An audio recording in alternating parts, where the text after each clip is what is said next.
ஓம் ஸ்ரீ குருப்யோ நமஹ. ஓம் கம் கணபதே நமஹ. இன்று வசந்த நவராத்திரியில் 3வது நாள், அதாவது அம்பாள் சந்திரகாண்டாவாக இன்று காட்சியளிக்கின்றாள்.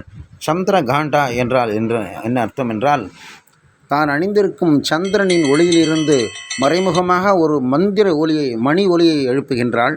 அந்த மணி ஒலி எங்கும் நிறைந்து மங்களங்களை தரவல்லது, துட்ட சக்திகளை அழிக்க வல்லது, துட்டர்களை தூர தூர விரட்டி அடிக்கக்கூடியது. இதிலிருந்து நாம் தெரிந்து கொள்வது என்னவென்றால், நம்மளுடைய இதய கமலத்திலே அந்த சந்திரகாண்டாதேவி அமர்த்தி விட்டோமேயானால் நம் மூலியமாகவே, அதாவது நம்மளுடைய ஆக்ஞா சக்கரத்தின் மூலியமாகவே நம் எதிரிகளை நம்மிடமிருந்து விரட்டி அடிப்பாள், துஷ்ட சக்திகளை விரட்டி அடிப்பாள். நம்மிடம் பாசிட்டிவ் எனர்ஜி தானாக வந்து சேரும். அதனால் இன்றைய தினம் மிக முக்கியமான நாள். நமக்கு நாமே அமர்ந்து கொண்டு ஆக்ஞா சக்கரத்தை ஆக்டிவேட் செய்து அதனுடைய பலன்களை நாம் அனுபவிக்க வேண்டும். அதனால் என்ன பலன்கள்? நம்மை சுற்றி கெட்ட எதிரிகள் இருந்தாலும் ஓடி விடுவார்கள், நல்லதே நடக்கும். நன்மை கொடுக்கக்கூடிய இந்த தேவியை மனதார பிரார்த்திப்போம்.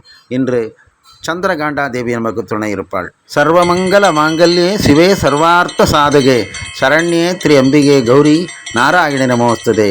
துஷ்ட சக்திகளையெல்லாம் விரட்டி அடித்து நன்மை தரக்கூடிய தேவியே, சந்திரகாண்டா தேவியே, உன் பாதம் சரணம் அம்மா, சரணம். எல்லா நலன்களும் தருவாயம்மா, உன் பாதம் சரணம் தாயே, சரணம்.